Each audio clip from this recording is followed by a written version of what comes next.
வணக்கம். ஆகாஷ்வாணி புதுச்சேரி மாநில செய்திகள் வாசிப்பவர் கிருஷ்ணமூர்த்தி ராமசுப்ரமணியன்.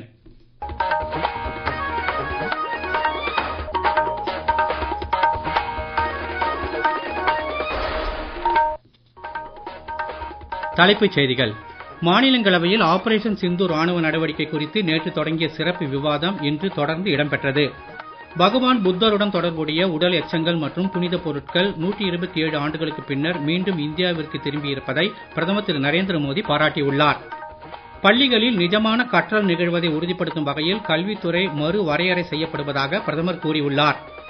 ஆதி திராவிடர் மற்றும் பழங்குடியினர் நலத்துறை திட்டத்தின் கீழ் கருவுற்ற பெண்கள் மற்றும் பாலூட்டும் தாய்மார்களுக்கான நிதி உதவிகளை இன்று முதலமைச்சர் திரு ரங்கசாமி வழங்கினார். இனி விரிவான செய்திகள். மாநிலங்களவையில் ஆபரேஷன் சிந்து ராணுவ நடவடிக்கை குறித்து நேற்று தொடங்கிய சிறப்பு விவாதம் இன்று தொடர்ந்து நடைபெற்றது. ராணுவ நடவடிக்கை நிறுத்தப்பட்டதில் எந்த ஒரு மத்தியஸ்தமும் இருக்கவில்லை என்று வெளியுறவு அமைச்சர் டாக்டர் ஜெய்சங்கர் விவாதங்களில் பங்கேற்று பேசுகையில் கூறினார். பஹல்காம் தீவிரவாத தாக்குதலுக்கு பின்னணியில் இருந்த TRF அமைப்பை தீவிரவாத குழுவாக அமெரிக்கா அறிவித்து இருப்பதையும் அவர் சுட்டிக்காட்டினார். முந்தைய காங்கிரஸ் ஆட்சியில் தீவிரவாத சம்பவங்களுக்கு இடையிலேயே அண்டை நாட்டுடன் வர்த்தகம் நடைபெற்று வந்ததாக அவை முன்னவர் திரு JP நட்டா குற்றம் சாட்டினார். இந்தியாவின் பாதுகாப்பு கட்டமைப்பை வலுப்படுத்த பிரதமர் திரு நரேந்திர மோடி தலைமையிலான அரசு பல்வேறு நடவடிக்கைகளை எடுத்திருப்பதாக BJP உறுப்பினர் டாக்டர் K. லக்ஷ்மண் கூறினார். ஆபரேஷன் சிந்தூர் நடவடிக்கையின் போது இந்தியாவின் ராஜீய துறை மோசமான முறையில் தோல்வி அடைந்ததாக காங்கிரஸ் உறுப்பினர் திரு அகிலேஷ் பிரசாத் சிங் கூறினார். திமுக உறுப்பினர் திரு NR இளங்கோ, திரிணாமுல் காங்கிரஸ் உறுப்பினர் திருமதி டோலா சென், தெலுங்கு தேசம் கட்சியைச் சேர்ந்த திரு பீடா மஸ்தான் ராவ், RJD உறுப்பினர் திரு மனோஜ் ஜா, சமாஜ்வாடி கட்சியைச் சேர்ந்த திருமதி ஜெயா பச்சன் உட்பட பலரும் விவாதங்களில் பங்கேற்று பேசினர். பிரிட்டிஷ் ஆட்சியின் போது இந்தியாவில் கண்டுபிடிக்கப்பட்டு பின்னர் வெளிநாடுகளுக்கு எடுத்துச் செல்லப்பட்ட பகவான் புத்தருடன் தொடர்புடைய உடல் எச்சங்கள் மற்றும் பிப்ராஹுவா பழம்பொருட்கள் 127 ஆண்டுகளுக்கு பின்னர் மீண்டும் இந்தியாவிற்கு திரும்பி இருப்பதை பிரதமர் திரு நரேந்திர மோடி பாராட்டியுள்ளார். புத்த பகவான் தொடர்பான புனித பொருட்கள் இவ்வாண்டு ஆரம்பத்தில் சர்வதேச நிலையில் ஏலத்திற்கு வந்தபோது அரசு உடனடியாக நடவடிக்கை மேற்கொண்டு இப்பொருட்கள் இந்தியாவிற்கு திரும்புவதை உறுதிப்படுத்தியதாக அறிக்கை ஒன்றில் பிரதமர் தெரிவித்துள்ளார். நாட்டின் வளமான கலாச்சார பாரம்பரியத்தில் இது மிக மகிழ்ச்சியான தருணம் என்றும் அவர் கூறியுள்ளார். தேசிய கல்விக் கொள்கையினால் இந்தியாவின் கல்வி முறை அனைவரையும் உள்ளடக்கிய முழுமையான எதிர்கால தேவைகளுக்கு ஏற்ற கல்வி முறையாக மாறி இருப்பது குறித்து மத்திய கல்வி அமைச்சர் திரு தர்மேந்திர பிரதான் எழுதியுள்ள கட்டுரை ஒன்றை பிரதமர் திரு நரேந்திர மோடி தமது சமூக ஊடக பக்கத்தில் பகிர்ந்து கொண்டுள்ளார். தேசிய கல்விக் கொள்கையின் அமலாக்கம் 5 ஆண்டுகளை பூர்த்தி செய்துள்ள நிலையில் தேசிய நாளேடு ஒன்றில் கல்வி அமைச்சர் எழுதியுள்ள இந்த கட்டுரை பாரம்பரிய ஞானத்தின் அடிப்படையிலான கற்றலை தேசத்தை கட்டி அமைக்கும் பணிகளுக்கான மையப் புள்ளியாக புதிய கல்விக் கொள்கை மாற்றி இருப்பது குறித்து விரிவாக விளக்கப்பட்டுள்ளது. கற்றல் விளைவுகள் குறித்த மதிப்பீடு, மறு ஆய்வு மற்றும் பகுப்பாய்வு தொடர்பாக அரசு அமல்படுத்திய பராக் தேசிய கணக்கெடுப்பு குறித்து மத்திய கல்வித்துறை இணை அமைச்சர் திரு ஜெயந்த் சௌத்ரி இன்று சமூக ஊடகத்தில் வெளியிட்டுள்ள பதிவையும் பிரதமர் பகிர்ந்து கொண்டுள்ளார். பள்ளிகளில் அதிகமான மாணவர் சேர்க்கைக்கு அப்பாற்பட்டு நிஜமான கற்றல் நிகழ்வதை உறுதிப்படுத்தும் வகையில் கல்வித்துறை மறுவரையறை செய்யப்பட்டுள்ளதாக அவர் தெரிவித்துள்ளார். புதுச்சேரியில் முதல் முறையாக ISO தரச் சான்றிதழ் பெற்றுள்ள மேட்டுப்பாளையம் இரா ஸ்ரீனிவாசன் அரசு உயர்நிலைப் பள்ளி உள்கட்டமைப்பு மற்றும் கல்வித்தரம் குறித்த பலகட்ட சோதனைகளின் அடிப்படையில் இந்த சாதனையை எட்டியுள்ளது. இப்பள்ளியில் அமலாகும் பாடத்திட்டம், கற்பித்தல் முறைகள், மாணவர்களை தேர்வுக்கு தயார்படுத்தும் விதம் மற்றும் மாணவர் உதவிக்கான பல்வேறு வசதிகள் குறித்து டெல்லி அருகே நொய்டாவில் உள்ள தர உறுதிப்பாட்டு சான்றளிப்பு நிறுவனத்தின் அதிகாரிகள் பலமுறை நேரடி ஆய்வு மேற்கொண்டு ISO தரச் சான்றிதழை வழங்கியுள்ளனர். இது குறித்து பள்ளி தலைமை ஆசிரியர் திரு பாஸ்கர ராசு எமது செய்தியாளரிடம் பேசுகையில், பள்ளியின் உட்கட்டமைப்பை மேம்படுத்துதல், கழிவறை மேம்பாடு, சுத்திகரிக்கப்பட்ட குடிநீர், நூலக மேம்பாடு, பள்ளியை தூய்மையாக வைத்திருத்தல், மாணவர்களின் ஒழுக்கம் சார்ந்த நலன்களை பேணுதல், தரமான கல்வி, மேம்படுத்தப்பட்ட ICT லேப் மற்றும் பள்ளியின் பதிவேடுகள் மற்றும் ஆவணங்கள் முறையாக பராமரித்தல், மாணவர்கள், ஆசிரியர்கள், பொதுமக்கள் ஆகியோர்கள் பாதுகாப்பை கருதி CCTV கேமரா, தீயணைப்பு உபகரணங்கள் பொருத்தப்பட்டுள்ளன. இதன் காரணமாக ISO நிறுவனமானது ISS சான்றிதழ் வழங்கப்பட்டது. இது புதுச்சேரி பள்ளி அரசு பள்ளி வரலாற்றில் முதல் முறை என்பதில் நாங்களும் எங்கள் ஆசிரியர் பெருமக்களும் பெருமகிழ்வு கொள்கிறோம். நீங்கள் கேட்டுக்கொண்டிருப்பது மாநில செய்திகள்.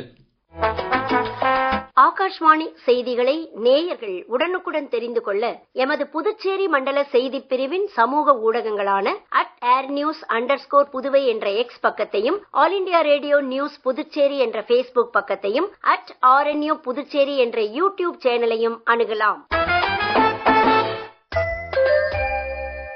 செய்திகள் தொடர்கின்றன.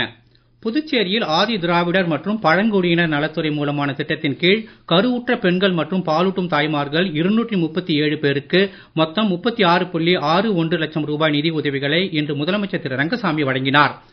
சட்டப்பேரவையில் நடைபெற்ற இந்நிகழ்ச்சியின் போது சட்டப்பேரவைத் தலைவர் திரு ஆர் செல்வம், சட்டமன்ற உறுப்பினர் திரு PR சிவா, துறை இயக்குனர் திரு இளங்கோவன் உள்ளிட்டோர் உடன் இருந்தனர். ஆதிதிராவிடர் மற்றும் பழங்குடியினர் நலத்துறை மூலமான பல்வேறு திட்டங்களின் கீழ் நடப்பு நிதியாண்டில் இதுவரை மொத்தம் 3,17 லட்சம் ரூபாய் உதவிகள் பயனாளிகளுக்கு வழங்கப்பட்டுள்ளதாக இத்துறையின் செய்திக்குறிப்பு ஒன்று தெரிவிக்கப்பட்டுள்ளது. புதுச்சேரியில் பணி நிரந்தரம் மற்றும் 7வது ஊதியக்குழு சம்பளம் கோரி PRTC ஊழியர்கள் மேற்கொண்டுள்ள வேலை நிறுத்தம் இன்று 3வது நாளாக நீடிக்கிறது. ஊழியர் பிரதிநிதிகள் நேற்று முதலமைச்சர் திரு ரங்கசாமியுடன் நடத்திய பேச்சுவார்த்தைகளில் உடன்பாடு ஏற்படவில்லை. நிலவரங்கள் குறித்து எமது செய்தியாளர் வழங்கும் செய்திக்குறிப்பு.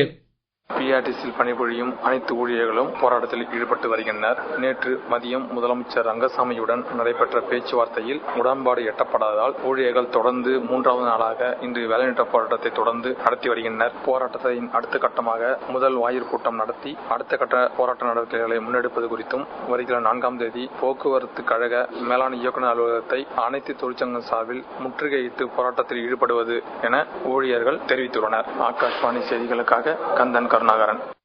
புதுச்சேரி அரசின் சுகாதாரத்துறை மற்றும் எய்ட்ஸ் கட்டுப்பாட்டு இயக்கம் சார்பில் காரைக்காலில் இன்று நடைபெற்ற மாவட்ட அளவிலான எய்ட்ஸ் விழிப்புணர்வு ஓட்டப் போட்டியை துணை ஆட்சியர் திரு அர்ஜுன் ராமகிருஷ்ணன் கொடி அசைத்து தொடக்கி வைத்தார். 12 கல்லூரிகளில் இருந்து 120 மாணவ மாணவிகள் இந்த 5 கிலோமீட்டர் ஓட்டப் போட்டியில் பங்கேற்றனர். இதில் வெற்றி பெற்ற மாணவ மாணவிகளுக்கு ரொக்க பரிசு வழங்கப்பட்டது. மாநில அளவில் அடுத்த மாதம் 21ஆம் தேதி புதுச்சேரியில் நடைபெறவுள்ள ஓட்டப்பந்தயத்தில் இவர்கள் பங்கேற்பார்கள் என்றும் அறிவிக்கப்பட்டது. காரைக்கால் தந்தை பெரியார் அரசு மேல்நிலைப் பள்ளியில் நேற்று நடைபெற்ற எய்ட்ஸ் விழிப்புணர்வு வினாடி வினா போட்டியில் வெற்றி பெற்ற மாணவர்களுக்கும் இன்றைய விழாவின் போது பரிசுகள் வழங்கப்பட்டன. அமெரிக்காவின் நாசா விண்வெளி ஆராய்ச்சி அமைப்புடன் இணைந்து இந்திய விண்வெளி ஆராய்ச்சிக் கழகத்தின் நிசார் செயற்கைக்கோள் இன்று மாலை ஸ்ரீஹரிகோட்டா சதீஷ் தவான் விண்வெளி மையத்தில் இருந்து இந்தியாவின் GSLV-16 ராக்கெட் மூலம் வெற்றிகரமாக விண்ணில் செலுத்தப்பட்டது. சூரியனின் இயக்கத்திற்கு இணையான பாதையில் பூமியை சுற்றி வரும் வகையில் வடிவமைக்கப்பட்டுள்ள நிசார் செயற்கைக்கோள் பூமியின் தரைப்பரப்பு மற்றும் பனிப்பரப்பில் ஏற்படும் மாற்றங்களை தொடர்ச்சியான முறையில் கண்காணிக்கவும், இயற்கை பேரிடர் வாய்ப்புகளை முன்கூட்டியே கணிக்கவும், பருவநிலை ஆய்வுகளுக்கு தேவையான தரவுகளை சேகரிக்கவும் மிகவும் உதவிகரமாக இருக்கும் என இஸ்ரோ வட்டாரங்கள் தெரிவித்துள்ளன.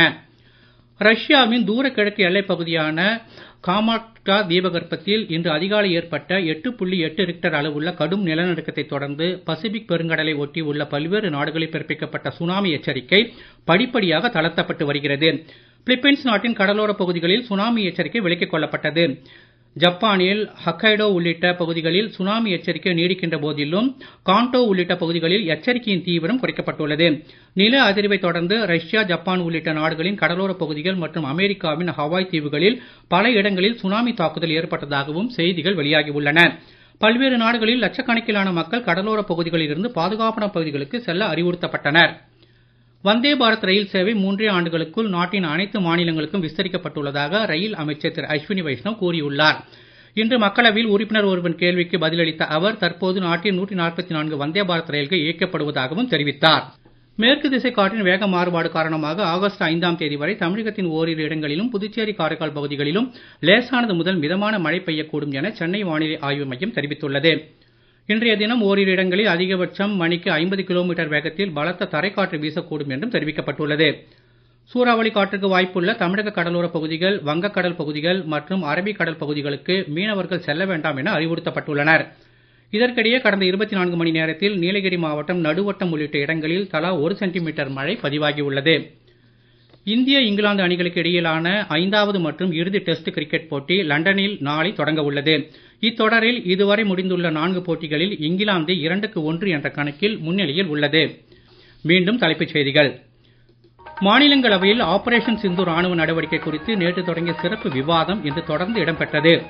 பகவான் புத்தருடன் தொடர்புடைய உடல் எச்சங்கள் மற்றும் புனிதப் பொருட்கள் 127 ஆண்டுகளுக்கு பின்னர் மீண்டும் இந்தியாவிற்கு திரும்பி இருப்பதை பிரதமர் திரு நரேந்திர மோடி பாராட்டியுள்ளார். பள்ளிகளில் நிஜமான கற்றல் நிகழ்வதை உறுதிப்படுத்தும் வகையில் கல்வித்துறை மறுவரையறை செய்யப்படுவதாக பிரதமர் கூறியுள்ளார். ஆதி திராவிடர் மற்றும் பழங்குடியினர் நலத்துறை திட்டத்தின் கீழ் கருவுற்ற பெண்கள் மற்றும் பாலூட்டும் தாய்மார்களுக்கான நிதி உதவிகளை இன்று முதலமைச்சர் திரு ரங்கசாமி வழங்கினார். இத்துடன் இந்த செய்தி அறிக்கை நிறைவு பெறுகிறது. வணக்கம்.